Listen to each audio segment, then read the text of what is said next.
우리 서로 한번 인사 나누십시다. 우리 앞길 험하고 멀어도 주님만 따라가십시다.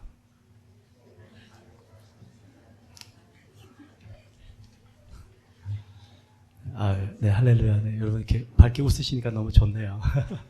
그죠? 우리 험하고 고난이 있어요. 그래도 웃으면 복이 오는 줄 믿습니다. 오늘 말씀의 주제가 그겁니다. 우리 그리스도인들에게는요, 고난이 축복이거든요. 네, 믿으십니까? 네, 고난이 축복이에요. 우리가 이 신앙을 가질 수 있어야 되는데요. 이 신앙이 많이 없어졌어요. 네, 우리 이거 회복해야 됩니다. 정말 회복해야 되고요. 우리 고난을 바라보는 눈들이 달라져야 됩니다. 그거는 믿음의 눈으로밖에 봐야지 달라질 수 있습니다. 오늘 말씀이 갈라디아서 1장 1절부터 5절 말씀인데요. 우리 본문 말씀 읽고 나누도록 하겠습니다. 우리 갈라디아서 1장 1절부터 5절까지인데요. 우리 천천히 한번 합독하도록 하겠습니다. 갈라디아서 1장 1절부터 5절까지요. 우리 천천히 합독할게요. 사람들에게서 난 것도 아니요, 사람으로 말미암은 것도 아니요, 오직 예수 그리스도와 그를 죽은 자 가운데서 살리신 하나님 아버지로 말미암아 사도된 바울은 함께 있는 모든 형제와 더불어 갈라디아 여러 교회들에게 우리 하나님 아버지와 주 예수 그리스도로부터 은혜와 평강이 있기를 원하노라. 그리스도께서 하나님 곧 우리 아버지의 뜻을 따라 이 악한 세대에서 우리를 건지시려고 우리 죄를 대속하기 위하여 자기 몸을 주셨으니 영광이 그에게 세세토록 있을지어다. 아멘. 네, 우리 지난주까지 산상수훈 말씀을 쭉 말씀을 드렸는데요. 우리 산상수훈 하면은 8복 이렇게 나와 있잖아요. 8가지의 복이 거기 쭉 나와 있거든요. 우리 또 이렇게 기억하시는 분들은 제가 지난주까지 7번째 복까지 말씀을 드렸습니다. 마지막 8번째 복을 말씀을 안 드렸어요. 그래서 그리고 바로 지금 갈라디아서로 넘어왔는데요. 그 8번째 마지막 그 예수님께서 말씀하신 복이 뭐냐면요. 그 마태복음 5장 10절 8절에 나와 있는데요. 의를 위하여 박해를 받는 자는 복이 있나니 천국이 그들의 것임이라 이렇게 되어 있습니다. 그러니까 첫 번째부터 7번째까지의 복들도 있는데 마지막 8번째 복이요. 핍박입니다. 박해예요. 고난입니다. 핍박과 박해와 고난이 복이 있다 주님이 말씀하시거든요. 근데 제 스스로도 그렇지만 과연 제 자신에게 질문을 던져봤습니다. 내가 과연 이 말씀을 소화하는 삶을 살고 있는가? 네, 전혀 그렇지 않죠. 네, 그렇지 못합니다. 물론 말씀대로 살려고 애를 쓰고 또 목회자이기 때문에 말씀을 준비하고 설교는 해야 되겠지만 참 때로는 마음이 힘들 때가 있습니다. 나도 제대로 하지 못하는데, 나도 제대로 살지도 못하는데 누군가를 가르치는 자리에 있다는 것이 엄청 부담스럽고 때로는 그 현실 앞에서 그만두고 싶은 이 마음까지 들 때도 있어요. 그래서 적어도 오늘 그 마태복음 8번째 8복에 관한 말씀은 이건 조금 보류를 해야 되겠다 싶습니다. 제 자신을 위해서도 그렇고 또 우리 교회 성도님들을 위해서도 그렇고 우리는 아직까지 고난이 정말 복이다라는 여기에 대한 믿음이 아직 준비되어 있지 않은 제 자신과 또 우리들의 현실을 직시하게 됩니다. 그래서 이거 좀 준비를 해야 될 것 같아요. 그 마태복음 8장 말씀을 그 5장 8절 마지막 복을 우리가 나누고 정말로 그 말씀을 우리가 받고 그대로 살아가기 위해서 준비 기간이 좀 필요한 것 같아요. 그래서 갈라디아서를 지금 오늘부터 좀 배우려고 그래요. 공부를 하려고 그럽니다. 이 갈라디아서는요, 사도 바울이 신약 성경에서 참 많은 편지를 써서 그 다른 교회들에게 보냈는데요. 이 갈라디아서는 사도 바울이 제일 먼저 쓴 편지 중에 하나입니다. 그 여기 제일 먼저 쓴 편지에는 아무래도 기초가 담겨져 있겠죠. 아주 믿음으로만 구원을 받을 수 있다는 신앙의 기본 원리가 이 갈라디아서에 담겨져 있습니다. 그래서 우리가 이 기초를 좀 든든하게 하길 원해요. 기초를 든든하게 해야지 흔들리지 않거든요. 여러분, 튀르키예 지진 일어난 거 아시죠? 지금 현재까지 사상자가 총 몇 명까지 넘어간 줄 아십니까? 4만 명이 넘어섰습니다. 예, 이거는 새벽에도 말씀을 드렸지만 세기에 한번 나올까 말까 한 큰 재앙이고요. 피해입니다. 제가 좀 찾아봤습니다. 찾아봤더니 새벽 4시쯤에 1차 지진이 일어났고요. 그리고 오후 1시 24분쯤에 2차 지진이 일어납니다. 한 9시간 차이가 난 거죠. 근데 그 1차 지진과 2차 지진이 일어난 그 진원지가 거리가 약 150km예요. 1시간 반 거리입니다. 그리고 이 지진은요, 1000km에서도 진동을 느낄 수 있을 정도의 지진이었어요. 엄청난 크기였죠. 학자들이 얘기하기를 핵폭탄 32개보다 강한 이 지진이었다고 합니다. 진도 7.8이었으니까요. 우리 한국에서도 구호 물자도 보내고 우리 구호대도 가서 도와주었는데요. 우리 한국 구호대가 간 지역 중에 하나가 하타이라는 지역이에요. 튀르키예. 해변가입니다.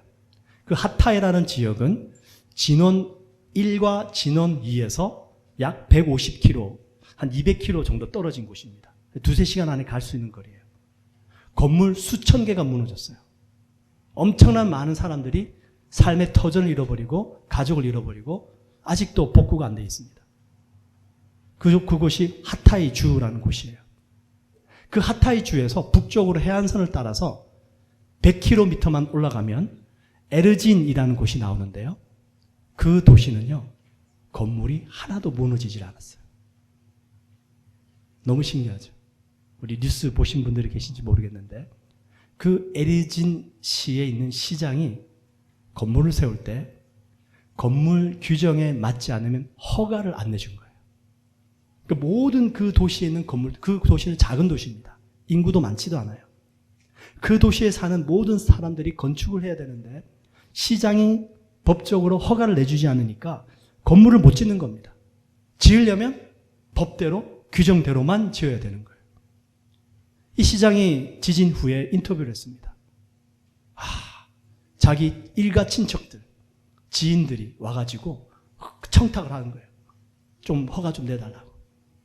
안 내주니까 욕을 하더랍니다. 너만 잘났냐? 너만 옳으냐? 너만 똑똑하냐? 다들 욕하고 돌아가더래요.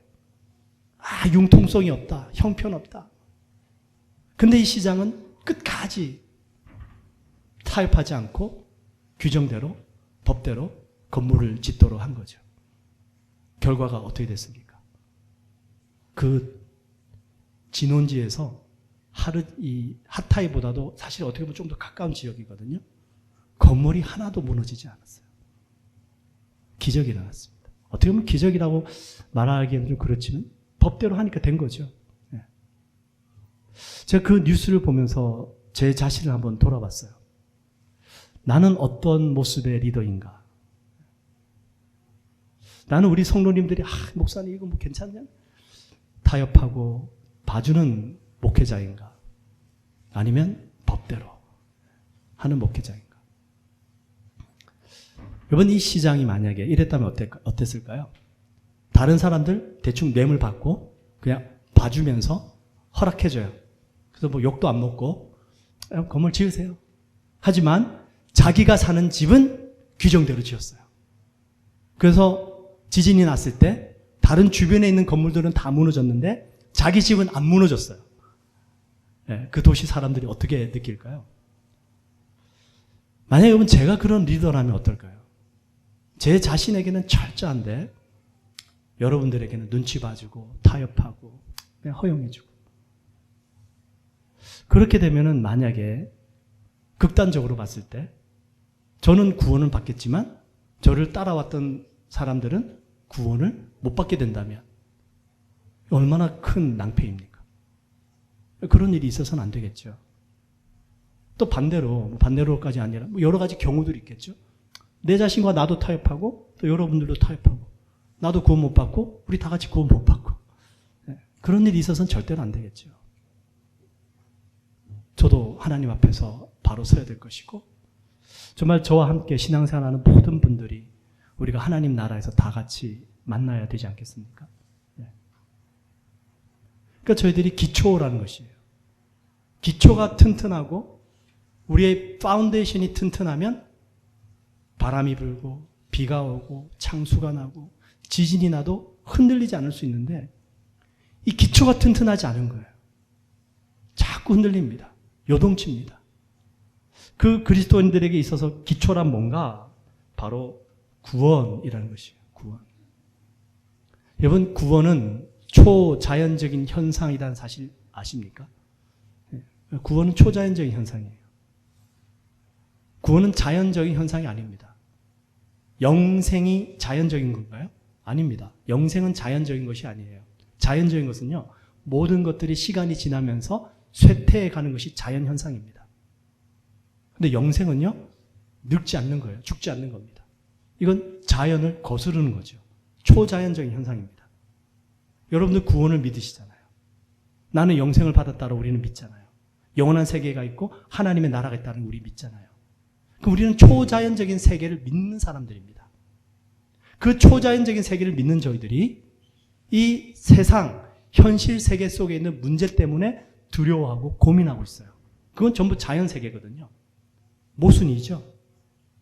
모순이란 말이에요. 나 구원받았는데? 나는 지금 초자연적인 현상을 내가 믿고 사는데? 물 위를 걷고 있는데? 근데 바람 보고 두려워 물에 빠져가는 거예요. 구원에 대한 확신, 이 믿음, 이 기초가 흔들리니까 다 흔들리는 거예요. 여러분, 다니엘서를 보시면 하나님께서 앞으로 이 세상에 대한 예언을 주시는데요. 하나의 큰 형상을 보여주십니다. 다니엘에게. 금신상이에요. 근데 말이 금신상이지 머리만 금이에요. 그리고 가슴은 은이에요. 그리고 배 부분, 허벅지 부분은 은입니다. 그 다음에 동이고요. 그리고 맨 밑에 발은 뭘로 되냐면 철인데 그 철만 되어 있는 것이 아니라 철과 흙이 섞여 있어요. 그래서 멀리서 한 돌이 날라와가지고요. 그 신상에 발을 쳐버립니다. 그러니까 와르르 무너져요. 그 신상의 의미는 뭐냐면 각 시대별입니다. 바벨론, 바사, 그리고 헬라, 그 다음에 철이 로마 제국이에요. 그 다니엘 시대는 아직 바벨론 제국 시대였습니다. 근데 하나님께서 수백 년 앞으로 일어날 미래를 보여주신 거예요. 로마 제국까지. 근데 그 로마 제국이 우리는 역사적으로 너무 강대한 군사력과 아직까지도 유럽 사람들은 그 로마 시대를 꿈꾸고 있다고 그러는데요. 모든 길은 로마로 통한다고 그래가지고요. 정말 로마로 가보시면 거기 길들이 다 그렇게 나와 있어요. 아직도 그때 당시 때 지었던, 중세시대 때 지었던 그 도로들이요. 블락으로 지어가지고 그대로 있습니다. 근데 하나님께서는요. 그 발을 철과 흙으로 만드셨어요. 지금 무슨 AI 시대다, 챗 GPT다, 기술은 발달하고 발전하고 있어요. 우리 인간적으로 생각하면 점점 더 세상이 더 견고해져 가는 것 같아요. 그런데 하나님의 눈에 보실 때는 그렇지 않습니다. 세상은 점점 더 지금 약해져 가고 있어요. 금, 은, 동, 철과 흙. 가장 아랫부분이 가장 튼튼해야 되는데 그 아랫부분에 흙이 섞여 있단 말이에요. 그게 미래란 말입니다. 그게 다니엘이 본 환상이었어요. 근데 이 시대와 마찬가지로 우리 그리스도인들 역시도 믿음이 우리가 점점 더 신앙생활하고 살아가면서 굳건해져 가야 되는데 타협하고 세상에 물들고 변질되고 이러면서 점점 더 신앙이 약해져 가고 있어요. 자꾸만 흔들려요. 조그만 문제가만 있어도 흔들리고 마음 아파하고 시험에 들었다 그러고 실족하겠다 그러고. 우리 그리스도인들이 과거에는 순교를 당할 각오를 하고 신앙생활을 했는데 요즘은 순교는 고사하고요. 아주 작은 일에 마음 아파합니다. 제 자신을 포함해서 하는 말씀이에요. 그런 저희들이 성경에서 말씀하고 있는 고난이 축복입니다. 이걸 어떻게 우리가 감당을 하겠냐고요. 안 되죠. 이 관점이 안 생긴다는 것이에요. 한 집사님이 저한테 그래요. 토론토에 있을 때. 목사님은 목사님이니까 그래도 좀 세상에서 친구들 만나고 다른 사람들 만나면 좀 괜찮지 않나요? 무슨 말인가 들어봤더니 이런 말이에요. 자기는 비록 교회 집사지만 세상에 믿지 않는 친구들이 있다는 말이에요. 또 교회 또 다니는 친구들도 있고. 그래서 그들 만나면 마음속에 경쟁의식이 생긴답니다. 누구는 무슨 차를 타고 무슨 옷을 입고 또 어디 여행을 다녀오고 이게 비교가 되는 거예요. 그러다 보니까 이게 마음적으로 이걸 내려놓을 수가 없는 거예요. 우리 좀 잘 사는 그리스도인이 좀 잘 살아야지 될 텐데 이런 생각도 있는 거고요. 근데 그 집사님이 저한테 목사님은 목사님이시니까 좀 뭐 그렇게 비교 의식도 덜 느낄 수 있고 좀 안 돼도 목회자라는 직분 때문에 그게 충분히 괜찮지 않냐, 정당화 될 수 있지 않냐 이 말이에요. 맞는 말이에요. 진짜 그래요. 목회자니까 뭐 그렇게 개의치 않음을 받을 수 있습니다. 세상 사람들이 뭐 시와 때마다 뭐 철마다 어디 여행 다닌다 그러고 무슨 차를 좋은 차를 샀다 그러고 집을 샀다 뭐 저희는 목회자니까 별로 비교의식 안 되고 경쟁의식 안 느낄 수 있어요. 여러분 그 집사님의 마음속에는 뭐가 있다는 얘기입니까? 그리스도인으로서 예수님을 따라가야 되는데 세상에 살면서 주님도 믿고 세상도 따라가고 이런 거잖아요. 제 그림이 그려져요, 머릿속에. 무슨 그림이 그려지냐면 우리 그리스도인들이 십자가를 지고 있어요. 누구든지 나를 따라오려거든 자기 십자가를 지고 따라올 것이니라. 그래서 예수님 따라가려고 십자가 져요. 믿음 가져요. 그래서 나름대로 한번 힘들고 어려울 때마다 그래 또 예수님 십자가 바라보면서 가요. 그러면 십자가를 지고 예수님을 따라가야 되는데 어딜 따라가냐면 세상 따라가는 거예요. 그러니까 힘든 거예요. 십자가를 지고 세상 따라가는데 세상에서 사는 사람들 보니까 그 사람들에게는 뭐가 없어요? 십자가가 없어요. 십자가를 지지 않아요. 그러니까 그런 생각 드는 거예요. 야, 이 사람들은 하나님 안 믿는데 이렇게 기뻐하고 자유하고 편하게 잘 사는구나. 나는 하나님 믿고 예수님 믿고 구원받았는데 왜 이렇게 힘들지? 이게 뭐가 잘못된 거지? 십자가를 지고 세상 따라가니까 세상 사람들보다 더 무거운 짐 지고 사는 거 되는 거예요. 힘든 거예요. 근데 십자가를 지고 주님 따르면 목회자라서가 아니라 내가 그리스도인이라는 신분, 하나님의 자녀라는 신분, 이것만 확실하면 얼마든지 자유할 수 있고 괜찮다는 것이에요. 그들이 집을 사건, 여행을 가건, 뭘 하건, 그들의 자녀가 어떤 축복을 받건, 나는 하나님의 자녀야. 나는 하나님의 백성이야. 이게 확실하고 구원에 대한 믿음이 확실하면 흔들리지 않고 요동치지 않을 수 있는데 그 십자가를 지고 세상 바라보는 거예요. 힘들 수밖에 없죠. 더 힘들죠. 더 피곤하죠. 이준 거죠. 예수님께서 마지막 십자가에 돌아가시기 전날 밤에 겟세마네 동산에서 땀방울이 핏방울이 되실 정도로 기도하십니다. 그러나셔서 오셨는데 보니까 제자들은 전부 굴굴 자요. 예수님께서 너무 안타깝고 또 마음이 좀 답답하셔서 책망하듯이 제자들에게 이렇게 말씀하세요. 제자들에게 오사 그 자는 것을 보시고 베드로에게 말씀하시되 너희가 나와 함께 한 시간도 이렇게 깨어 있을 수 없더냐. 시험에 들지 않게 깨어 기도하라. 마음에는 원이로되 육신이 약하도다. 그리고 예수님 다시 기도하러 가십니다. 여러분 그거 아십니까? 기도는요 다른 게 아니에요. 예수님 지금 하신 말씀처럼 그냥 예수님과 함께 깨어 있는 거예요. 막 뭘 부르짖지 않아도 돼요. 지금 예수님이 십자가로 돌아가시기 바로 직전이니까 그 골고다에서 땀방울이 핏방울이 될 정도로 기도하시니까 그 예수님 곁에서 나도 함께 있어 드리는 겁니다. 그래서 예수님 말씀하신 너희가 나와 함께 한 시간도 깨어 있을 수 없더냐. 그렇게만 한다면 시험에 들지 않는데 기도 안 해요. 말씀 안 봐요. 그리고 시험 들고 문제 생기면 마음 아파해요. 기도하고 말씀 붙잡고 믿음으로 살려고 애를 쓰면 시험 쉽게 물리칠 수 있는 것도요. 기도는 하기 싫고, 말씀 보기 싫고, 믿음 붙잡긴 싫고, 힘든 일은 안 생겼으면 좋겠고, 가슴앓이 하는 거예요. 여러분, 어떤 삶을 원하십니까?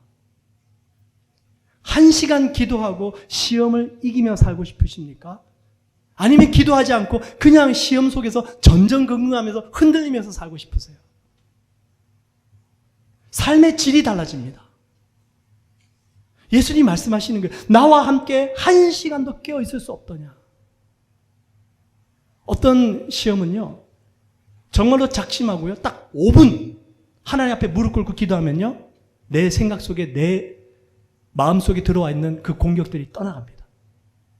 해보세요. 그 5분을 무릎을 못 꿇는 거예요. 5분은 무릎은 못 꿇고 기도는 못하면서 그냥 생각만 하는 거예요. 이 사람이 이랬지 저랬지, 내가 뭘 했지 저랬지. 그 생각하는 동안에 5분, 10분, 30분 지나가잖아요. 평생 그렇게 살잖아요. 그렇게 생각하지 마시고요, 무릎 꿇으시라고요. 어떤 삶을 우리가 선택하느냐, 내가 어떤 삶을 살고 싶으냐. 마음은 온유로되 육신이 약하다. 그 약한 육신을 쳐서 복종시켜서 내가 원하는 그 마음대로 한번 주님 앞에 무릎 꿇어 보시라는 것입니다. 그럼 승리할 수 있어요. 승리합니다. 그 승리를 맛보면 거기에서부터 야, 이게 되네? 고난이 축복이네? 그 고난 속에 주님 붙잡았더니 주님이 승리케 하시네? 이게 감당이 되는 거예요. 우리가 감당할 수 없는 시험은 허락지 아니하시고 시험 당할 즈음에 피할 길을 주시나니 그분이 우리 하나님이십니다. 그 피할 길, 우리가 감당할 수 있는 힘, 그게 뭐냐면요, 우리의 자아 정체성이에요. 우리가 세상을 살아가는데 내가 하나님의 자녀라는 이 사실을 자꾸 잊어버려요. 그래서 누가 뭐 했다 그러면 그 사람이 부러운 거예요. 그 사람과 내 자신, 현실에 있는 나의 자신이 비교가 되는 거예요. 근데 내 자아가 나는 하나님의 자녀고 예수 그리스도로 거듭나서 주의 백성이 되었다. 요한복음 1장 12절. 믿는 자들에게는, 영접하는 자, 곧 그 이름을 믿는 자들에게는 하나님의 자녀가 되는 권세를 주셨으니, 목회자에게 주신 권세가 아니고요, 하나님을 믿는 자녀들에게 주신 권세예요. 하나님이 아버지가 되시고 내가 하나님의 자녀가 되어서 내 권세가 있다. 그 하나님의 자녀의 권세는요, 하나님 바로 아래예요. 여러분 그거 아셔야 돼요. 세상에 주관자들이 있어요. 세상 주관자들보다 높이 있는 권세가 하나님의 자녀인 권세입니다. 그러니까 우리는 그런 사람들이에요. 여기에 대한 자기의 자아 정체성, 신분에 대한 확신, 이것만 있으면요, 어떤 유혹이 오고 시험이 와도 이겨낼 수 있어요. 우리 지금 학생들 질풍노도의 시기, 여러분들은 지금 자아를 찾아가는 과정 속에 있어요. 흔들릴 수밖에 없어요. 앞으로 내가 뭘 해먹고 살 건가? 내가 앞으로 어떤 직업을 가질 건가? 어떤 공부를 할 건가? 나는 누군가? 고민 많이 하세요. 갈등하세요. 그 갈등을 통해서 중심을 잡아가요. 갈등도 필요한 거예요. 그런데 반드시 알아야 되는 것은 하나님을 모르고서는 여러분들을 찾을 수 없어요. 여러분들을 만드신 분은 하나님이시기 때문에 그렇습니다.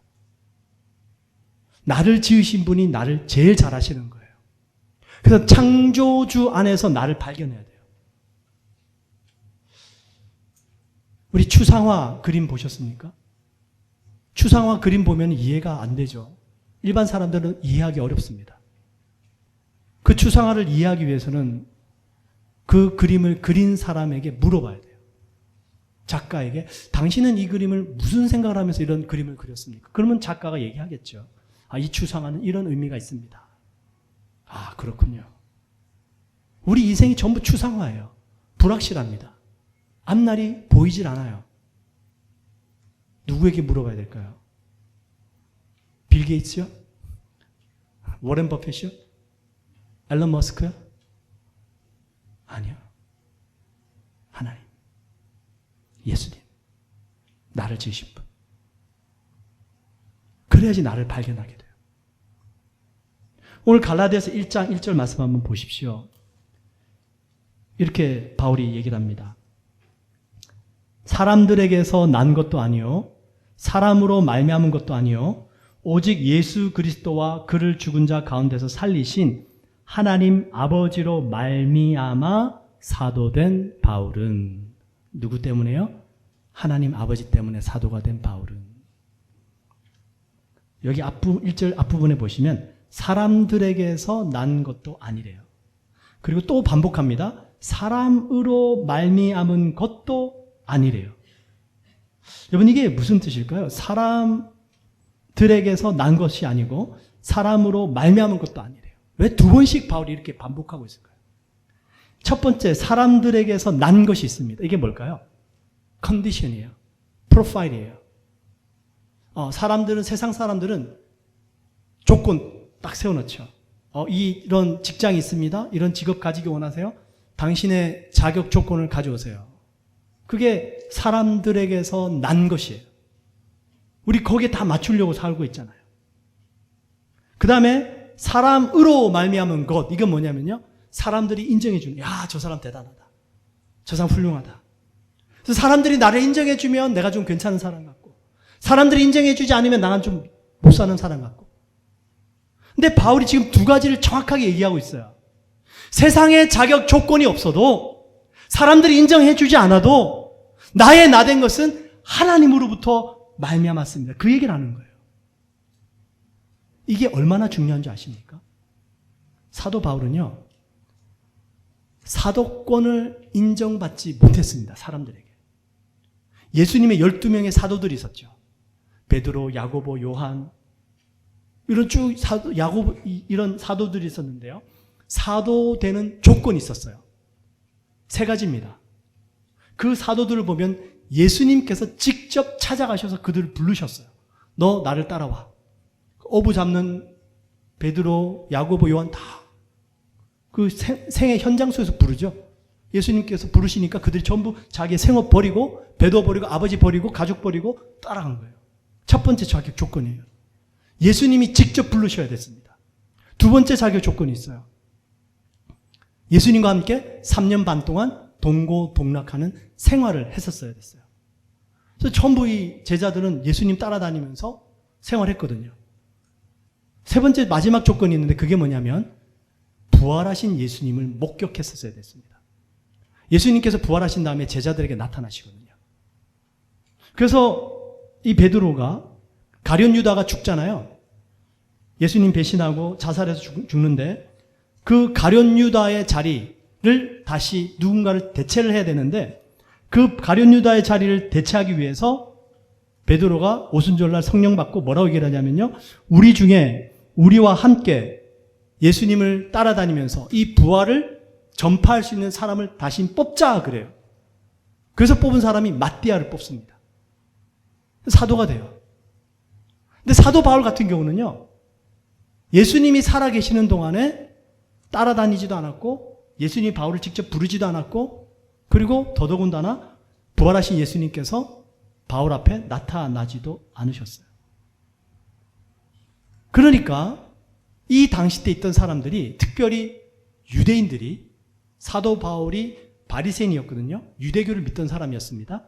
그렇게 유대교를 신봉하고 율법주의로 살던 바울이 갑자기 마음이 바뀌고 회심해가지고요. 기독교인이 되니까 이 바울을 막아야 되는 거예요. 죽이고 싶어요. 그래서 바울을 공격하는데 제일 좋은 게 뭐냐면 야, 쟤 사도 아니야. 제 말 듣지 마. 쟤가 무슨 사도야. 베드로, 야고보 걔네들이 사도지. 쟤 사도 아니라니까. 예수님을 이 바울을 핍박하고 이 바울을 부정하는 사람들이 전부 그거 가지고 바울의 사도성을 가지고 공격했다고요. 근데 바울은 아랑곳하지 않습니다. 오늘 본문 말씀에도 얘기한 것처럼 사람에게서 난 것도 아니요. 사람으로 말미암은 것도 아니요. 오직 하나님께서 예수 그리스도의 은혜로 사도된 나 바울은. 그럼 바울은 왜 자기를 사도라고 지칭할까? 자칭인가? 그건 아니에요. 이 바울의 회심 사건이 있잖아요. 바울이 예수님 만납니다. 그 그리스도인들을 붙잡으려고 말을 타고 달려가는데 예수님이 나타나서 사울아 사울아, 바울의 이름이 사울이었거든요. 네가 왜 나를 핍박하느냐. 빛이 쫙 비춰져요. 바울이 순간 앞을 보지 못하고 말에서 떨어집니다. 그리고 물어요. 누구십니까? 음성만 들려요. 누구십니까? 그때 예수님 다시 대답하십니다. 네가 핍박하는 예수라. 바울이 깜짝 놀랍니다. 3일 동안 앞을 보지 못하고 식음을 전폐하고 기도해요. 그리고 예수님께서 제자를 보내셔가지고 바울을 기도하게 하시고 그 바울에게 사명을 주십니다. 그러니까 바울도 예수님이 부르셨죠. 예수님 부활하신 주님 만났죠. 그리고 예수님과 비록 함께 동고동락은 안 했지만 이 바울 같은 경우는요. 예수님 만나고 나서 바로 사역에 뛰어든 것이 아니라 아라비아로 가서 3년 동안 혼자 따로 공부합니다. 말씀을 다시 공부해요. 그리고 복음의 비밀을 깨닫게 됩니다. 그리고 사역을 시작해요. 그 말씀을 다시 공부하는 가운데에 주님께서 바울에게 수없이 많은 계시를 주시고 말씀을 주시고 깨닫게 해주십니다. 동행하는 시간들이었어요. 사도라는 뜻이 보냄을 받았다라는 뜻이거든요. 사도 바울 보냄을 받은 거예요. 그러니까 바울은 지금 얘기합니다. 사람으로 난 것도 아니고 사람으로 말미암은 것도 아니고 오직 하나님 예수님으로부터 사도된 나 바울은. 자, 그러면 우리는 어떻게 될까요? 우리의 자아 정체성. 우리는 사도는 아니에요. 하나님, 사도 바울은 그렇게 예수님 직접 만나고 예수님 음성도 듣고 기적을 체험했으니까 회심했는데요. 우리는 어떻게 되나요? 우리의 자아 정체성은 어디서 발견할 수 있습니까? 말씀으로 발견하는 거예요. 내가 생각하는 내가 아니고 하나님의 말씀이 말씀하시는 내가 나라는 것이에요. 우리는 거기서 자아 정체성을 발견해야 됩니다. 야고보서 1장 18절인데요. 그가 그 피조물 중에 우리로 한 첫 열매가 되게 하시려고 자기의 뜻을 따라 진리의 말씀으로 우리를 낳으셨느니라. 진리의 말씀으로 하나님의 뜻으로 우리를 낳으셨대요. 다시 태어나게 하셨대요. 거듭나게 하셨대요. 구원받게 하셨대요. 말씀으로. 그리고 에베소서 1장은 오늘 묵도할 때 읽으셨죠? 뭐라고 말씀합니까? 다 안 읽을게요. 에베소서 1장 5절만 읽어드릴게요. 그 기쁘신 뜻대로 우리를 예정하사 예수 그리스도로 말미암아 자기의 아들들이 되게 하셨으니 하나님께서 우리를 예정해 주셨대요. 언제요? 이 천지가 지어지기도 전에. 이 천하 만물이 지어지기도 전에 하나님 안에는 저와 여러분이 있었던 겁니다. 그게 우리예요. 그래서 이 말씀을 통해서 내가 이런 존재구나. 천하보다 귀한 존재고 하나님이 나를 이렇게 사랑하시고 지으셨고 나의 이 자아의 정체성이 여기에서 나오는 것이구나. 우리 베드로 참 이 다혈질이거든요. 터프합니다. 할 말 팍팍하고요. 화도 잘 내고요. 또 예수님 앞에 혼도 많이 났고요. 한 번은 베드로가 혼자 나갔는데 이 율법사들이 베드로에게 딴지를 걸어요. 딱 시비를 겁니다. 야, 너희들 예루살렘 성전에 절기마다 가서 예배드리고 오는데 너희는 세금은 안 내니? 너희 선생인 예수가 세금 내는 걸 한 번도 못 봤어. 왜 성전세 안 내? 딴지를 걸어요. 베드로가 갑자기 괜히 나갔다가 이들에게 시비를 걸렸는데 할 말이 없어요. 그래서 대뜸 이렇게 얘기합니다. 낸다! 내실 거야! 그러고는 씩씩거리고 집에 돌아왔어요. 예수님이 그 베드로의 모습을 보십니다. 보셨는데 예수님 다 아시죠. 베드로가 지금 밖에서 무슨 일이 있었는지. 예수님이 베드로에게 물어봐요. 시몬아, 네 생각에는 어떠하냐? 세상 임금이 세금을 받는데 타인에게 세금을 받니? 자기 자녀들에게 세금을 받니? 베드로가 타인에게 받죠. 임금의 아들들이 자녀들이 왜 세금 냅니까? 그렇지. 타인들에게 세금 받지. 그러면 임금의 자녀들은 세금은 면제받을 거야. 그지? 그러고 나서 예수님은 이렇게 말씀하세요. 그러나 우리가 그들이 실족하지 않게 하기 위하여 너가 바다에 가서 낚시를 던져 먼저 오르는 고기를 가져 입을 열면 돈 한 세겔을 얻을 것이니 가져다가 나와 너를 위하여 주라 하시니. 성전세가 얼마였냐면요. 반 세겔이었어요. 반 세겔. 한 세겔이 아닙니다. 반 세겔이었어요. 그 반 세겔이라는 액수는요. 지금 이 시대로 따지면은 약 한 200불 정도 되는 액수예요. 뭐 많다면 많고 작다면 작죠. 그럼 한 세겔이면 400불이 되겠죠. 예수님 말씀의 뜻은 이것이었습니다. 예수님은 하나님의 아들이세요. 하나님의 아들이 성전에 가시는데 아들이신데 성전세를 낼 필요가 있습니까? 없어요. 안 내도 되십니다. 그래서 베드로에 그 말씀 하신 거예요. 그런데 믿지 않는 자들, 저들이 실족할까 봐 돈 줘, 세금 내. 근데 너 가서 낚시하면 거기 물고기 뱃속에서 한 세겔 나올 거야. 그거 줘. 여기서 중요한 게 있습니다. 예수님께서 반 세겔이 아니라 한 세겔을 낚으셨죠. 그러면서 누구와 누구를 위해서 주라고요? 나와 너. 무슨 뜻입니까? 베드로도 누구의 자녀라는 것이에요? 하나님의 자녀라는 사실이에요. 베드로도 성전세 안 내도 되는데 예수님께서 베드로 것까지 낚아서 나와 너를 위하여 주라.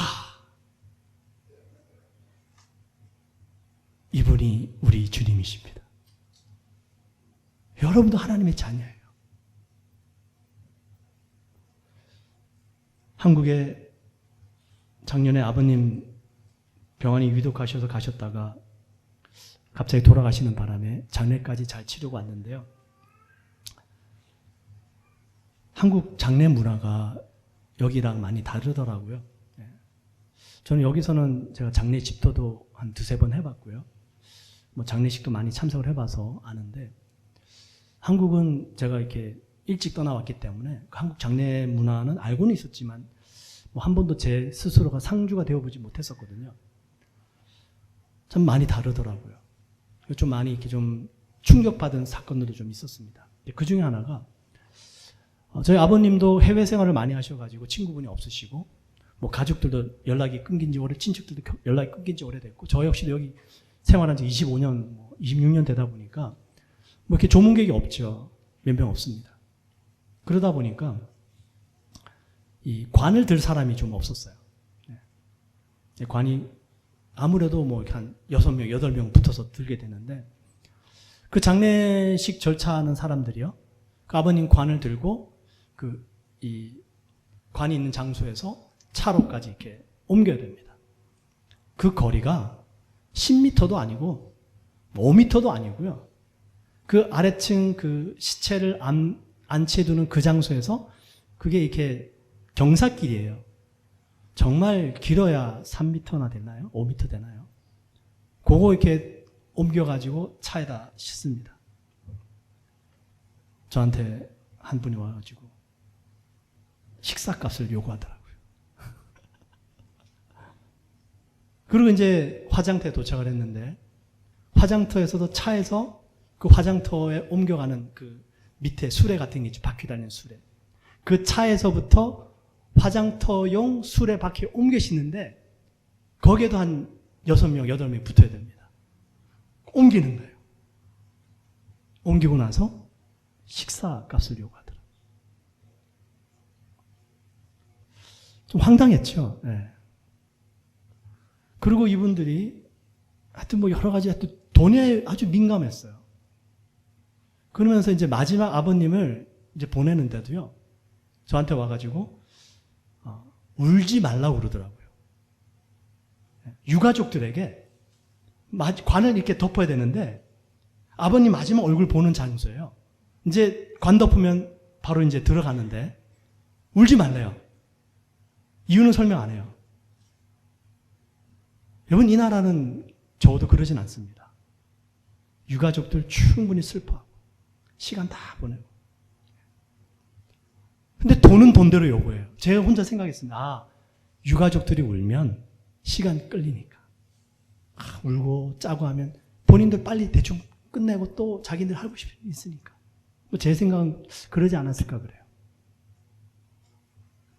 너무 마음이 속상하고, 물론 그 장례식장만 그랬는지 모르겠지만 거기에 좀 제가 충격을 받았습니다. 그래서 기도를 하는데 하나님께서 무슨 말씀이 생각나게 하시냐면, 가이사의 것은 가이사에게, 하나님의 것은 하나님께 줘라, 드려라 그러시더라고요. 여러분, 가이사의 것, 예수님께서 동전 달라고 그러시죠. 동전에 무슨 그림이 있습니까? 가이사의 얼굴이 있습니다. 여러분, 지금도 여러분 돈 꺼내보세요. 누구 얼굴이 있습니까? 전부 세상 주관자들이에요. 거기는 하나님의 얼굴이 없습니다. 가이사의 것은 가이사에게, 하나님의 것은 하나님에게. 제가 다 줬어요. 다 주고 마지막 날 끝나고 장례식장에 제가 새벽 예배 갔다가, 보통 이 사람들은 장례식이 있기 때문에 새벽에 문을 열거든요. 하나님께서 그 말씀을 주셔서, 그래, 뭐 외국에서 팁도 주는데 이 사람들, 그래, 팁이라도 내가 다 끝났지만 마무리하자. 좋은 인상 남겨주려고 갔습니다. 근데 그날 새벽에 그 장례식장에 문을 닫았어요. 그래서 그냥 왔습니다. 하나님께서 내 마음을 받으시기를 바라고, 그들이 문 닫았으니까 내 할 일은 여기까지구나. 여러분, 하나님의 것은 하나님에게, 우리는 하나님의 형상을 따라 지음받은 사람들이에요. 여러분들이 하나님의 자녀입니다. 물질 때문에 저 사람이 돈이 많고 나보다 능력이 뛰어나고 세상 것 주세요. 가이사의 것은 가이사. 하나님, 저를 드립니다. 저를 받아주세요. 세상 이길 수 있어요. 이길 수 있어요. 여러분, 그거 아십니까? 우리 한국 여권이 인기가 있는 거 아시죠? 저기 북유럽에서는 중국 사람들이 한국 여권을 위조하거나 한국 사람들 여권을 훔쳐가지고 가짜로 꾸며서 가지고 다닌대요. 그래서 핀란드 이런 나라에서는요, 한국 여권을 가지고 오면은 진짜 한국 사람인지 아닌지를 시험 친답니다. 그 시험 중에 하나가, 문제 중에 하나가 뭔지 아세요? 동해물과 괄호 마르고 닳도록. 그죠? 쉽죠? 한국 사람이 아니면 어려워요. 나리 개나리 입에 따다 물고요. 그 다음에 저거 보세요. 저도 병아리 때 괄호 봄나들이 갑니다. 저 틀렸어요. 저는 뿅뿅뿅인 줄 알았는데 뭐예요? 쫑쫑쫑. 네. 한국 사람들은 알아요. 어렵지 않아요. 쉬워요. 여러분, 우리가 하나님의 형성이 내 안에 있고 내가 하나님의 자녀가 되면 세상이 주는 시험 이겨낼 수 있는 거예요. 자, 만약에 내가 지금 핀란드로 여행을 갔는데 문제 다 틀렸어요. 진짜로. 이거 나 한국 사람 맞는데 문제는 다 틀렸어요. 그래서 입국 거부당했어요. 여러분 가만히 계시겠습니까? 어떻게 하시겠습니까? 아, 나 한국 사람 맞다고 영상 안 불러달라고 그냥 한국 사람 아닌 그냥 다 이러실 분 계세요? 아니죠. 여기까지 내가 비행기 타고 어떻게 왔는데 나 진짜 한국 사람 맞는데 들여보내달라고 그 여권 들고 항의하지 않겠습니까? 여러분들이 하나님의 자녀면 세상 시험에 넘어질 때 그렇게 해야죠. 나 하나님의 자녀인데 하나님께서 예수님께서 베드로 위해서 세금도 내어주시고 우리를 하나님의 자녀된 권세를 주셨는데 이거 아니죠. 이길 수 있어 없어요? 이길 수 있다고요. 이 자녀된 신분이 불확실하니까 자꾸 흔들리는 거예요. 요동치는 거예요. 세상 사람들 성공했다 그러면 거기에 비교의식 느끼고 경쟁의식 느끼고 쪼그라들고 열등감 느끼고 하나님의 자녀인데 가해살 것은 가해사에게 너는 하나님께 하나님의 것을 드려라. 내 안에 있는 하나님의 형상 주님 드립니다. 받아주시옵소서. 승리할 수 있어요. 바울은 사람에게서 난 것도 아니요 사람으로부터 말미암은 것도 아니요 하나님께로부터 부르심 받은 나 사도 바울은 말씀합니다. 여러분들이 예수님께서 만세전에 택하시고 부르신 하나님의 자녀들인 줄 믿습니다. 그 권세를 가지시고 승리하시길 축원을 드립니다. 기도하겠습니다.